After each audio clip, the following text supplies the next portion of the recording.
Hey guys, welcome back to Matt Drones On. We are here today with the Josh Scott from Flite Test, Memoirs of World War II, so many things. We are so excited to have you on. Josh, thanks for coming on the show. Thank you. So we are, to give you a little bit of backstory, if you don't know who Josh is, Josh was a part of Flite Test for years and kind of the early phases of that. And then also he more currently runs Memoirs of World War II, which is a YouTube channel that has over 180,000 subscribers to date. Just to let you know, there are new episodes every month. It's a ton of work, a ton of editing, but it's totally worth it what he's doing. So make sure you guys subscribe, check that out as well. And today we're going to be talking about fundamentals of getting started on YouTube. How do you get to 180,000? How do you grow it? How do you let people know about it? So we're going to be talking about that, also his time on Flite Test. So Josh, before we jump into it too much, please promote anything you would like to share, websites or social media handles, all that. Yeah, absolutely. You can follow us on Facebook, Memoirs of World War II, on Instagram, Memoirs of World War II, and then our website is Memoirs of World War II. But the World War II is always spelled WWII, the more traditional abbreviation of it. Memoirsofworldwar2.com is our website. And then obviously our YouTube channel is where all of our content sits. We release a new episode every month. And each time it's telling the personal story of a veteran of the Second World War, their personal experience. And they're just short documentaries. Each one is about 10 to 15 minutes long. And it's just cool. It's something that I felt the length of would be, it's a good shareable length. It's reasonable that anyone, not just history buffs, would be interested in sitting down and watching a 12-minute video to hear this person who is in their mid-90s or maybe even older talk about one of the most significant moments in history that happened 75 plus years ago. I've seen a lot of documentaries, obviously we all have, about World War II, and a lot of times they are built around an event with several people speaking segments into it. So I kind of thought, what if I did the flip side of that and focused on an individual got their perspective of everything that was going on. There was a concern early on that we would run out of steam, because how many times can you talk about the Battle of the Bulge, or how many times can you talk about the Battle of Iwo Jima?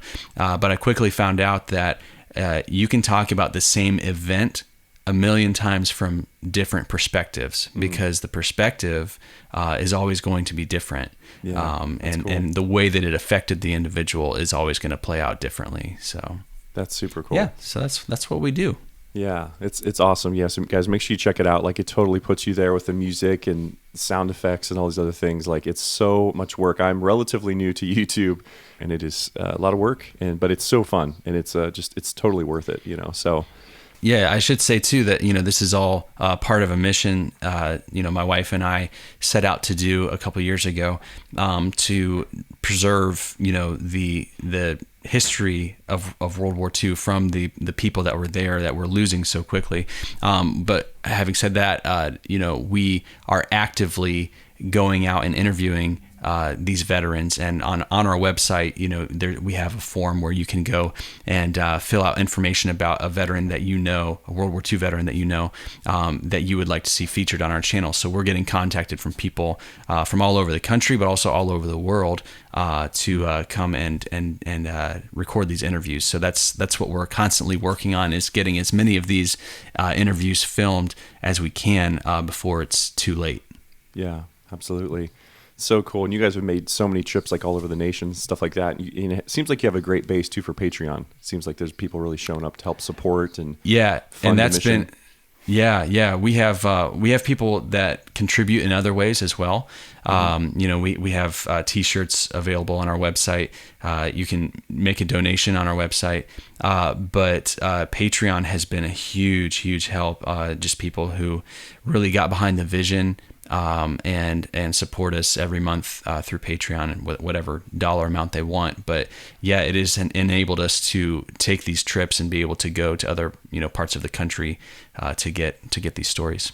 That's so cool. Well, as we shift gears here today, I'd love to kind of hear your backstory and Flite Test and hear the other side. So we did an interview with Michael Caminetti a few weeks back, and he mentioned it. He was kind of one of the people that helped get things started and finding people for camera and on camera and stuff like that. And so your name came up. We actually featured you in the episode as well. And so I would just love to hear kind of like how on earth did you get to there and how it all started. Yeah.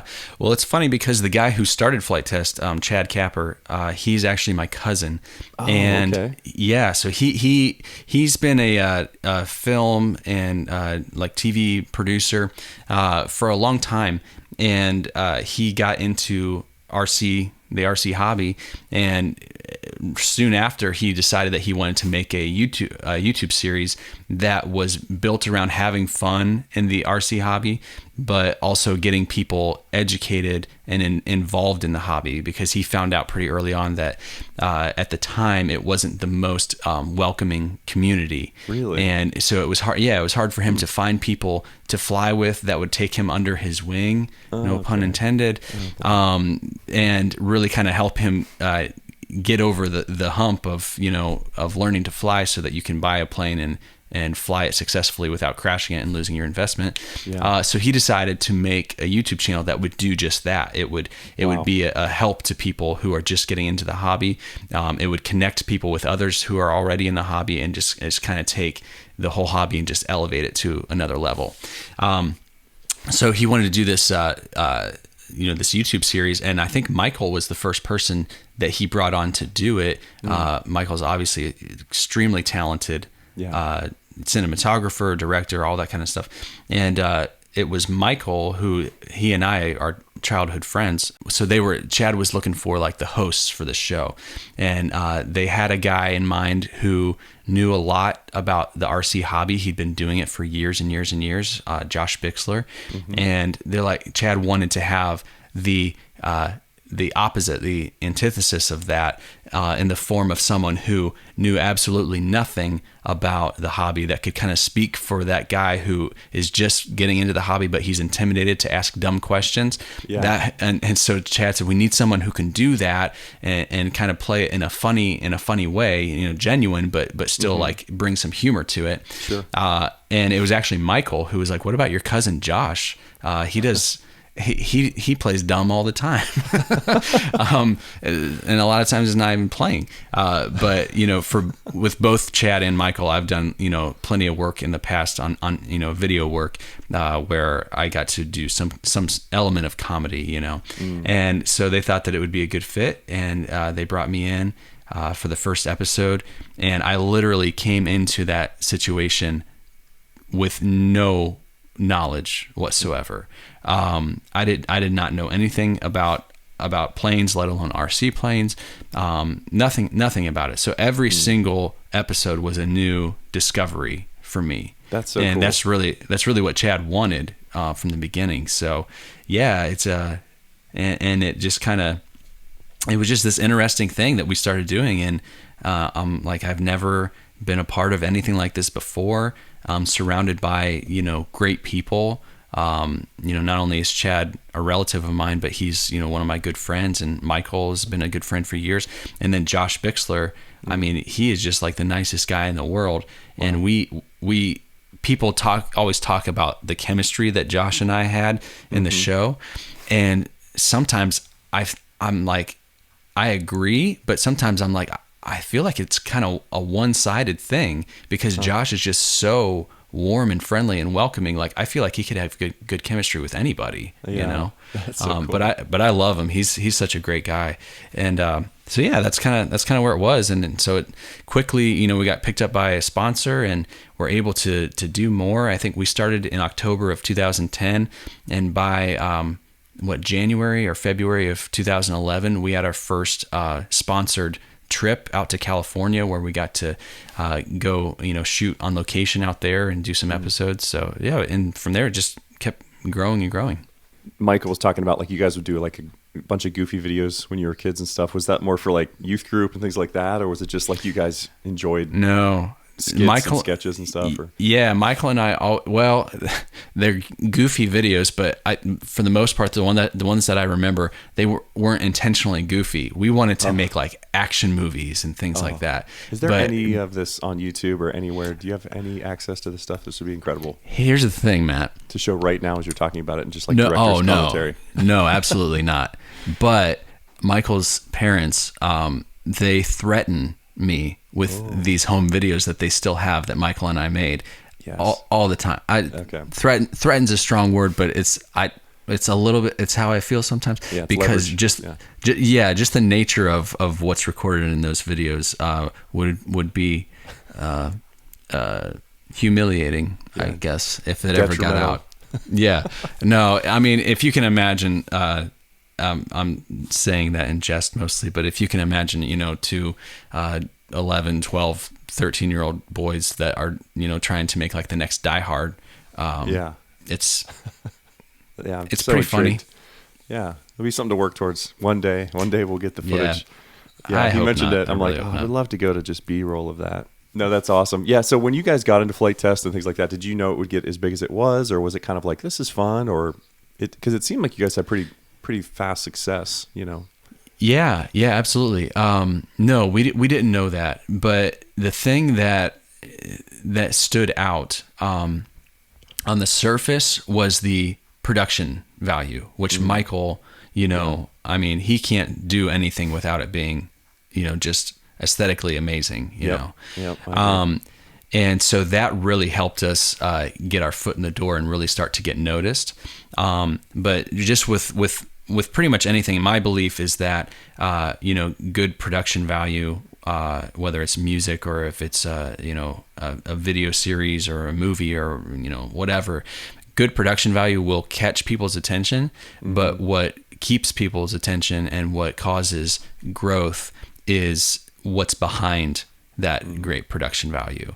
And so Flite Test, I feel like, really had more than just it looked good and we did cool stuff, but there's a genuine care for people as individuals and putting a community together. And even with with me coming into this world of Flite Test without previously being connected to the hobby, I was connected to the vision because it was all about, bridging gaps and again, bringing people together. And, we always tried to be as genuine as we can. I say tried to be because I think everybody, can fall into the pitfall when you're creating content for, for a mass audience of kind of trying to give people what they want. But for the most part, I think that Flite Test has stayed true to its values, which is to educate, to entertain, and to elevate the world of RC flight. So that's kind of the thing that they had going from the very beginning, and I think that's what's made this lasting longevity and what made it catch on so quickly. That's so cool. Yeah, I didn't know that kind of the why behind the what with your cousin Chad getting started. Like there's this stigma and like it's tough to get into and it wasn't really welcoming. And that's what I think about when I think about Flite Test is just like there's this community. One of the more recent videos I saw was the guy that took 4 box fans and put them together and then made a drone, and it was just so ridiculous. And there's just people all around laughing and they're cheering. Like I think we can get like, okay, back to the drawing board, and just that maker kind of test, is so interesting and fun to watch. And a lot of it is the community of people that watch. Flite Test has always been really inclusive with the people that watch, from all the way from like giving shout outs to people to, actually trying out people's designs. This design was sent to us by so-and-so and we're gonna build this and we're gonna fly it. And so then even sometimes bringing those people on the show, so it's always been very community driven, and they have on their website, they and then Facebook, they have all these online communities where people are now helping each other out, and it's not always, you know, people going to Flite Test to ask the questions. People will go to this, you know, Flite Test community and say, hey, you know, I'm having trouble with my ESC, or I'm having trouble with this, you know, prop or whatever, and they get all this helpful feedback, you know. So it's really turned into a community that Flite Test just kind of facilitates, but like it's really the community that's making it happen. That's so cool. Yeah, it's fun. People are can be amazing or not amazing at times, but it's just nice when people get along and everybody's like rallied around the same hobby or skill or cause, which is really cool to see. That's awesome, man. Well, I would love to talk more about kind of how you got into, you know, Memoirs of World War II, and then also just the fundamentals. We were talking about fundamentals of getting started on YouTube. So currently today, I am I think I have 81 subscribers, and nice. You know, so we're trending that way. And thank you also for sharing our video, our drone crash video. I went to bed one night, and I'm so new to YouTube, but I went to bed one night. I had like 266 views because I check it incessantly because I'm new to YouTube and I'm a narcissist. And like the next day, it was like, I don't know, like 1,000 views. And I was like, what the heck? And so then I didn't know that you sent a text to the team and let them know about it. So that was cool. And then they featured on the Facebook page. I'm like, oh man, that's so I can attest to the community and the welcomeness and being included for that, what I was doing. So I really appreciate that. But yeah. Well, I think what you did, the video that you made was like right in step with Flite Test, you know, because you led with the, you know, sort of very human element of I crashed my drone and this is devastating, you know. Instead of trying to, there's plenty of videos out there where people are, you know, demonstrating their skills, which is great, you know. Sure. But for somebody that can lead with like I messed up and it was rough, you know, and then find the humor in it too, you know. I think that's what was so great about your video. I appreciate it, man. Thank you. Yeah, it was. I just remember when I was pulling it out of the river, I'm like, I have to somehow salvage something from this. So my son, who's 17, I was like, can you film me like in the river? And at the time I was just in like jeans, American Eagle jeans, I think, and sandals, just these old sandals and stuff. And it had been in the water for 20 minutes. And so I'm like, just get some footage of me pulling this thing out of the water and maybe we can make something dumb out of it. So the shift in tone in the last, you know, the twist, like the last quarter of it. I love that. It's great. M. Night Shyamalan. Yeah. So right. We're expecting it. So it, thank you. I appreciate that. Yeah, it's fun. So I don't take myself too seriously and I want to find the balance, and that's the thing too, kind of getting into this as we turn, change gears here. That's the thing. 'Cause you know, your mission is so vital and so amazing, helping these veterans and celebrating their stories while they're with us. I would never want to lessen that or cheapen that by like, so tell me about it, you know, like what's the down low, you know, should I have a veteran on my channel? All these dumb things. So we never would want to cheapen that, but we are interested, you know, and that's one of the things that we provide at Matt Drones On is just how to grow your YouTube channel. So yeah, any and everything you think would be helpful, we would love to hear it. Yeah. Well, you know, it's funny, when we first started developing, so like you said, we started going out and interviewing veterans just to do it, and back in 2016 we started an Instagram account because I was doing it enough that I'm like, oh, I should, you know, start sharing these somewhere. And then a couple years later it developed into the YouTube series. A friend of mine approached me, actually, Christian McLean. He worked for Flite Test. He was one of their videographers for a while. Oh, cool. And one day we were at a Flite Test shoot and he came to me and he's like, hey, what do you think about me coming along to one of your World War II interviews sometime and filming it and just see, you know, what we could do with it, you know? And so that's kind of how the series started, you know? But it's funny because when we first started the series, we wanted to see, like, you know, how do we get this in front of people? You know, how do we grow this channel so that people can hear these stories? Right. And we would come across a lot of content that was directed towards helping people grow their YouTube channels. And it was interesting because the first step was always think about what kind of content you want to create. And for us, we were kind of like, wait, what? Like, and it kind of dawned on me that we're living in an age where, you know, there's such a thing as being YouTube famous. And technically speaking, you don't need a lot of equipment, budget, anything like that to accomplish that. And so I'm like, okay, it's interesting to me that there's so many that's how they would start with step one. And I'm not saying it's wrong of them to do that, right? But it kind of shined a light on like where we are like as a culture, that the notion of wanting to have a successful YouTube channel would come before even knowing what you wanted that channel to be about. Yeah. So my encouragement would be kind of the opposite. Like if you're passionate about something and you want to express this for whatever reason, or get this in front of people or help people or whatever, then the next step is like, is this applicable to YouTube? You know what I mean? Yep. So yeah, I think YouTube is a tool.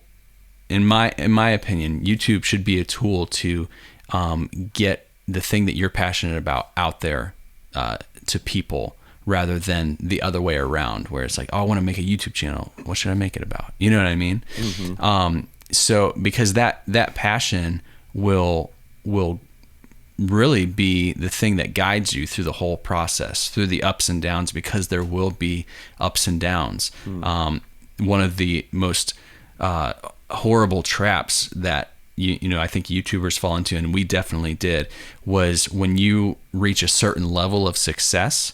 My video got, X amount of views. Oh my gosh, that's crazy. Like we're on our way, Right. And then you'll find out that maybe the next video or a few videos down the road, it doesn't get as many views, and maybe the next one gets even less views, and the next one gets even and you're like, oh no, what's happening?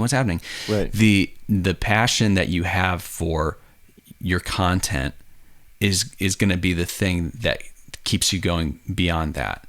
There's been plenty of times where, so I'll just be practical and real with you. Last summer, we reached quickly. We had a probably 5 to 6 month period where things just kept quickly increasing. And every video that we put out, within a week of it coming out, had over 200,000 views. So cool. This one here and that one there is like getting closer and closer to 1 million views. Our subscribers just tick going up and up and up, and we're like, oh my gosh, this is really happening. And it was great. And then somewhere around July or August I think it was August of last year, everything leveled out. Wow. And the next video that we put out, it took more than a month to get over 100,000. And I know a lot of people might be watching this and saying like, oh, 100,000 videos. Oh, is that so bad? It's great. And I'm not sure. knocking it at all. But what I'm saying is that when we had reached a certain level, everything that was lower than that, you have a natural reaction to be like, what's wrong? What's happening? Oh no, we're like, we're descending, and so that's the monster. And I can't tell you all that, the science behind algorithms, because that's something that I'm still learning. Mm-hmm. I will tell you that like we're not going to allow algorithms to determine our content. Yeah, that's good. To an extent, there's certain variables that surround the content that can be tweaked. Okay, if we, let's make a more engaging thumbnail so that it's more interesting, or what kind of verbiage should we be using in the title of our video? Those things are fine, but we're not going to change the core of our content and what it stands for and what the purpose of it is to get more views. You know what I mean? Yep.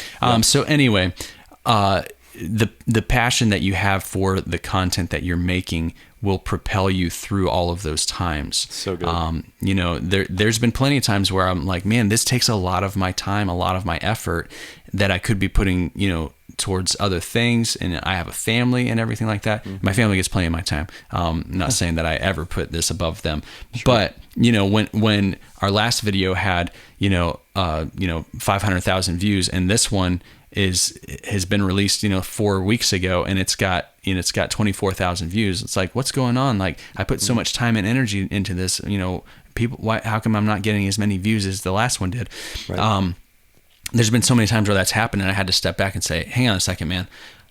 4 or 5 years ago, you had this dream that you wanted to get out and talk to the last living World War II veterans any way you could. And it was a distant dream for you to sit down with somebody who could say, I was there, here's what happened, all that stuff. And I sit back and I say, oh my gosh, I have been able to do that and so much more. Yeah. And that's the kind of thing that keeps it all in perspective, So views happen, they spike, they level off, subscriptions spike and they level off. But the main reason for why you're doing what you're doing is going to keep you, is the thing that's going to keep you going, because just like any other material thing, we always crave more. And Absolutely. what was good enough for us yesterday isn't going to be good enough for us tomorrow, unfortunately. That's just like how we're wired as people. So if you're chasing views, you're going to be chasing them till the day you die, and you're not going to be satisfied. Yeah. But it's all about the content, the nature of the content, and what it means to you and what it stands for. That's the fulfilling side of it. Yeah, so when I put out a video, and 50,000, 100,000 people watch it in the first week, and then I take the DVD over to the veteran's house, and he cries, and he looks at me and he says, I remember that. This is just like, this brings me back. That interaction with that one individual, I love all of the people that watch, and I'm so thankful. But that interaction with that one individual tops the thousands of views any day. That is so cool. I've been doing our business podcast on Trinito for a little over 4 years, and then we had another podcast for about 2.5 years. And totally identify with what you're saying, because it's like you said earlier, if you're just like, well, I want to be YouTube famous, I want to be famous. Okay, so let's create an idea. But you're getting the cart before the horse, like you were saying. Yeah. I really love to help people. Like, one, I love droning, and like I'm a 7 on the Enneagram for Enneagram fans and things like that. And so for me, and if you're a 7 or understand 7s, not you, Josh, I don't think you're a 7, but people watching. Sevens get really excited about new things, like shiny new things. And so sometimes 7s can start things and not finish them or not stick to them. But then I have my 6 wing that helps me, that's the loyalty, kind of being loyal, and worst case scenario thinking. So I can judge based on my intensity of something, how like white hot burning it is, that it'll last me however long. For example, I loved hockey for like 2 weeks. I was like really into hockey when I was like 14. And it was Wayne Gretzky, and I got a hockey puck from Canada, and it was like this big thing. And then I was like, I don't like hockey anymore. Like, it was like 2 weeks. It was short-lived. So when I think about Trinito and businesses, income streams, side hustles, helping people make the jump from the 9 to 5, it's so fun to help people that regardless of if we're getting plays or shares or views or if anybody hears it, I'm still going, because it feels like a life mission versus like a hobby. It feels like this is like one of the reasons I'm on the earth, is to help share these stories or help people, get further. So that's such a great point to keep things going, because not that you have to stick to everything you've ever started. That doesn't mean you're a quitter. It's just, there's a few things that are like, okay, this is one of my reasons I'm on the earth. Yeah. And like I said, there's always like the trappings that surround it that can always be tweaked and figure out, what can we do better? Yep. And then also we change as people too, mm-hmm. So our passions oftentimes change as well. So that's so good. Yeah. I never thought I would be into droning or drones or anything like that. I didn't know anything about them. I was like, yeah, I think they're cool. But now I can't watch a TV show or movie. I'm like, drone shot. Like, it's the joke in the family. Somebody will like, Dad, drone shot. I'm like, yeah, that's sweet. Okay. Yeah. How'd they do that? So it's just fun, and like just allowing yourself to, at whatever age, like, I like this, and I don't really have to explain why I like it. I just think it's awesome, and I want to talk about it and share and learn about it. So yeah, that's totally fine. Go for it. So what are some other things, Josh, that you've seen as well, as far as just kind of growing, talking about consistency, kind of the why behind the what, essentially? Yeah. Consistency is pretty big. As consistent as you can be. Again, and I preface all of these things with saying that I don't know everything, but I can just say like what I feel has gotten us to the point that we're at right now. Mm-hmm. But yeah, we established a goal of doing 1 episode a month, and with my full-time work schedule and my family and everything, we kind of settled on that as being realistic. We feel like we could do an episode a month. And then, there's practical things that you can do, such as everything that surrounds the video. Thumbnails are big. So when I'm finishing up an episode, I'll go in and design a thumbnail, something that draws people in. A lot of times you'll see on thumbnails of videos like a phrase or something that's real catchy. Yeah. I personally try to never be clickbait. Yep. So whether it's the title of the video or whatever the text is in the thumbnail, I want to make sure that if people are coming because of that they're going to get what they came for, kind of thing, Right. So with us, I think a lot of people like to see, it's really effective to see the veteran as they are now, in their 90s, next to a picture of them when they were in the service. That's so cool. I think that just seeing that side by side is always really engaging. So it's going to look different for everybody, but imagery, the design of the thumbnail, what it says, some kind of phrase that draws people in, that's always a huge help. So it's going to look different, depending on what your content is. But my advice would be to make it as attention grabbing as you can, but still truthful to what the content is. You don't want to get labeled as somebody who just does clickbait. So. Yeah, totally. Yeah, that's super interesting. I was learning that too, just from thumbnails and things like that. I'm just like, I'll just YouTube has 3 preloaded thumbnails. I'll just use one of those, and there's no text or anything like that. And it's just like me standing out in the field or whatever. I'm like, this doesn't look that interesting, And so there's been interesting things. I've been using Canva, and this isn't a plug for them. They're not paying us anything. But Canva has actually been really cool to create thumbnails on, like through my laptop and stuff like that, and even my phone. My son has a Fortnite channel, and we've been learning together, which has actually been fun. From the human side of it, we have a 17 and a 14-year-old, and of course YouTube is important to them. It's a part of their daily routine in a sense of learning and content and entertainment. And so it's been fun to learn, me being 40 and them being younger, like, okay, so it's been fun to help each other out, and I take those bonding moments when I can get them. It's been fun. Right. So Josh, we're talking about, the importance of thumbnails. We're talking about consistency, the why behind the what. Has there ever been a time maybe when in your journey where you've been discouraged and you're like, is anybody watching this stuff? Is anybody listening? And I know it matters. It's important to the world. It's important to the veterans. It's important to you for sure. But I know discouragement is a big thing in anything that we do in life, and staying, encouraged. But has there been a time where you're like, you know what, maybe I should just stop because this is taking way too much time, or, things like that? Yeah, there has been times like that for me, for sure. And it can come in the form of, like we talked about before, this video isn't getting as many views as I hoped it would.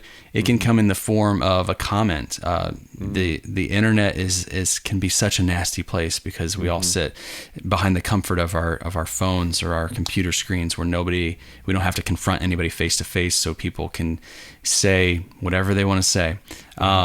And so, there's definitely been times where it's been like, man, I don't think I can do this anymore. And I've told my wife a few times, sometimes I just want to be a dad, I just want to just be a guy. I just want to go to work 9 to 5, Monday through Friday, come home to you and the kids, and just be a dad, and that would be fulfilling. And she always comes back and says, that you would not be satisfied. She's like, I would support you 100% if you just wanted to do that, just work and come home and be a family guy. She's like, but that you would not be happy and you wouldn't be satisfied. So I had to, I think that it's going to be different for all of us, but we have to find, what are those little triggers that motivate us? Yeah. And what are the triggers that deplete our motivation? So practically speaking, one of the things that I had to do was I had to, like I said, I think I mentioned before that my wife and I are really kind of spearheading this whole thing together. And so we both have our own separate roles in the Memoirs of World War II team. One of her roles pretty early on in the process, once we started to really garner some attention and get a lot of views and comments, was I put her in charge of the comments on YouTube, because there was just sometimes where we would get some just nasty comments that would affect me in a way that I'm like, well, you know what, this is already, maintaining this project is already like, it's pretty hard work, you know, it takes a lot of time and energy. Like I can't be distracted by these things that make me think, oh, maybe I'm not doing such a great job, or, you know, why am I doing this? Yeah. So, she has a very pleasant, you know, optimistic nature about her. And, you know, so I was like, hey, you'd be great to, like, you know, go through this, because it's important, you know, for any YouTuber to maintain a connection with their audience, with their community. So I don't just want to ignore the comments. So I'm like, hey, if you can oversee the comments, let me know if there's things that I need to address. Let me know if there's feedback that we get that it would be good for us to implement. Because that's another thing too, is listening to your audience and seeing, you know, without changing who you are, what can be adjusted, what are things that you can do better. But also, you know, I wanted her to kind of take that on, so that wouldn't be an extra weight on me and that's really hurt the productivity. So what are things that you need to do? What are the things that trigger motivation in you? A lot of times, for me, it might be watching a World War II movie. Band of Brothers is a great series that I absolutely love, and all I have to do is hear the theme music to it, and I want to run to my office and start editing the next episode. Cool. And then what are the things that kind of kill your motivation? Because I think in anything in life that we do that's worthwhile, there are going to be roadblocks, and there are going to be things, hurdles that can potentially trip us up and kind of destroy our motivation to accomplish those things. And so we have to figure out what do we do when we come across those, and how do we work around them. Yeah, that's so good. Yeah, just to stay encouraged is so huge, and because what you're doing is important. And I think that's the big thing with our culture now, is like, just because you haven't been discovered, or people haven't seen your work or know your personality, maybe on like a personal level or whatever, doesn't mean that you're not good at that, or that you don't have skill in that area. I think like if we don't get all these likes and all these thumbs up and all these shares, then that means our work is garbage. And it's like, no, I just don't think you've been, I don't like the word, but discovered in a sense. Yeah. You know? Yeah. And allowing people to process you, you know, like I like humor and wit, and I like jokes and comedy, things like that too. But like I would find myself getting almost upset with people that just met me, and like I'm coming in like with a joke or something, and I'm like, you need to give them time to process you and figure out, oh, okay, I didn't know you were this way or that way, or oh, you're interested in that. I think sometimes we can be so passionate about a topic or whatever it may be, that when people aren't at the same level of intensity or just appreciation, we're like, oh, okay, well, no, this is maybe I'm not funny, or maybe this isn't good, or maybe my content's not worth watching or listening to. So, which isn't the truth at all at times. Yeah. And, you know, I think we undervalue the impact that we have on individuals. It's so easy for us to want to have an impact on the world and as many people as possible. But I kind of feel like the more people you have an effect on, the more the individual effect the effect that's having on the individual is diluted a little bit. If you look at that from the flip side, like maybe put yourself in the seat of the viewer or the person who is taking in the content. You know, at the end of my life, let's see, who's somebody that I admire, that I look up to. I don't know. When I was a kid, I loved Harrison Ford. He was my favorite actor, you know, obviously for Star Wars and Indiana Jones, things like that I grew up on.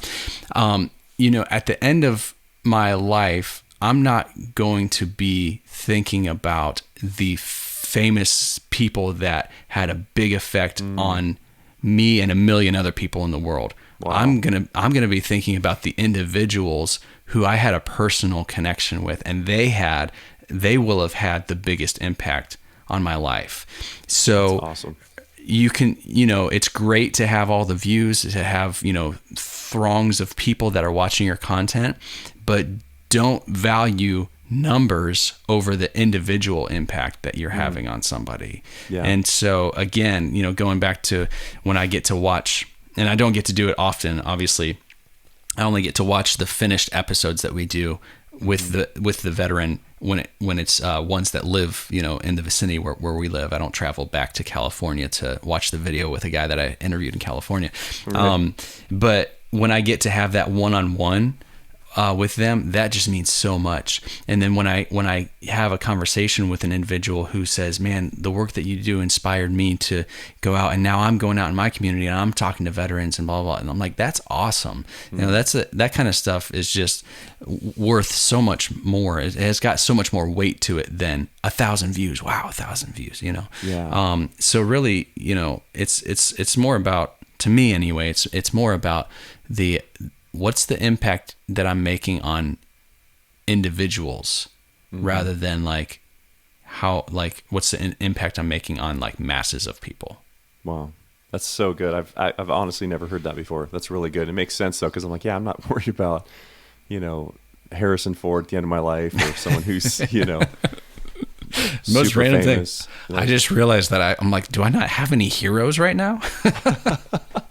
Well, when you have like actors who are very talented and actresses for sure, but then you meet someone who was like in World War II fighting for freedom, fighting against like the largest like enemy we've ever seen. Like just the Nazis and Hitler was such a good enemy, just like they don't make enemies like that anymore, Yeah. And it's like incredible how evil and terrible that whole thing was, but yeah, for sure. And that's the cool thing that really draws me to, I'm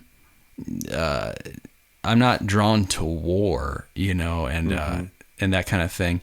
And, people point out like a lot of the, there were some not so great things that the United States did during the war as well, but I'm not interested in promoting, how do I say this?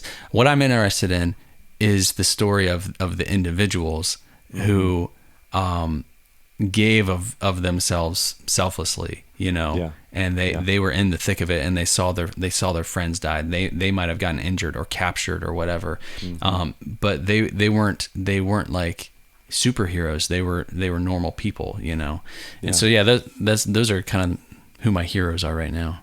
Yeah, I guess. Which is and I think it helps you of all people focus on like what a true hero is, like the definition of a hero. Like we think like, it's the Avengers movies or it's Iron Man, or we're like, right, this is not even close. And again, it kind of mirrors what we're talking about, is that the people that have the greatest impact on us, if we really step back and think about it, are the people that are affecting a handful of people. They're affecting the ones that are surround their circle. If you can have an influence on the people where you are, then you'll have lived a successful life. Yeah. So good, man. I could talk for 2 more hours with you, Josh. This has been so good. And I do appreciate your time, but we have to come to a close here. Before we go though, I would just love to touch on a couple things. Maybe like a final closing thought, or maybe something that came up in the interview, or something that's just been on your mind lately. It can be, YouTube related or just life related, because this is like super touching and like thoughtful, which is great. I've been loving the content. It's so much more than just YouTube and growing viewers. It's like there's this reason for why it is and the passion behind it. And you can see that coming through your work and then even in the interview. So I appreciate that. But any kind of closing thought or anything, that's on your mind lately with, your channel or life and things like that. Yeah. I mean, don't allow yourself to be pressured into, creating content, whether it's, at a certain level of consistency, or this is what the people want. I might be beating a dead horse saying it over and over again, but be true to who you are and what you want to create, and don't allow the pressure of algorithms or view counts or anything like that to dictate when you make content and how you make content, and why, especially why you make content. Because, man, there's nothing like starting out with something that you're passionate about, that you're doing because you love to do it, and then all of a sudden you feel this responsibility to the people that are watching. There's one thing when you tweak what you're doing because you respect the people that you're watching. It's another thing when you fear them, when you're afraid that if I don't do this, they're going to stop watching, and then I won't have, I'll lose subscribers and all that stuff. Wow. That takes the joy out of it. So if you're not having fun, then what's the point, Yeah. Totally. And I did, this past winter, I took a step back for multiple reasons. It was the holidays, and I knew that like I work full time at a church, and so obviously in the holiday season, like it's going to get busy at work. I have a wife and 2 kids, and so I took a step back for the months of December and January this past year from releasing any new videos to be able to spend ample time with my family and to be able to get back on a schedule where I'm not literally working like month to month to month, because like I said, our goal is to release 1 video a month. And for a time, that's what I was doing. I was just, trying to get that monthly video done and just barely making it there. I wanted to step back and give myself some time to breathe and time to find the joy again in doing what I was doing. And if I need to do that every year, then I'll do it because it was worth it. I loved being able to breathe and like spend time with my family, where I wasn't like, my mind wasn't like, okay, as soon as I'm done playing this game with the kids, I got to jump on my computer and edit the next blah, blah, blah, blah, blah. Yeah. It wasn't like that. And I was able to just like kind of reset and find the joy again in what I was doing. So don't allow, fear of, what if I don't do this, will we lose subscribers, blah, blah, blah. Don't allow that to dictate your content, because then you're making it out of fear, and you're not making it for the reason that you started making it in the first place. Wow. That's awesome. That's super helpful, man. Well, that's been great stuff. Well, before we close, once again, if you could just promote a way where we can find out more, and we'll put all this in the show notes as well. Yep, Memoirs of World War II. We're on YouTube. That's where most of our content is sitting. You can also follow us on Instagram. Everything is Memoirs of WWII, and our website is memoirsofworldwar2.com, and you can go there, and we have, like I said before, we have t-shirts for sale. You can watch our videos from there. You can join us on Patreon if you're interested in linking up with us and helping us out with our mission. If you know of a World War II veteran that you think would be good for our series, we have a form on there that you can fill out, and that will assist us in setting up a possible interview with them. So, Memoirs of World War II. Perfect. Well, hey, Josh, this has been super fun to learn. I've learned a lot today. I've taken notes, and I know our audience has as well. So thank you so much for coming on. Yeah, thank you, man.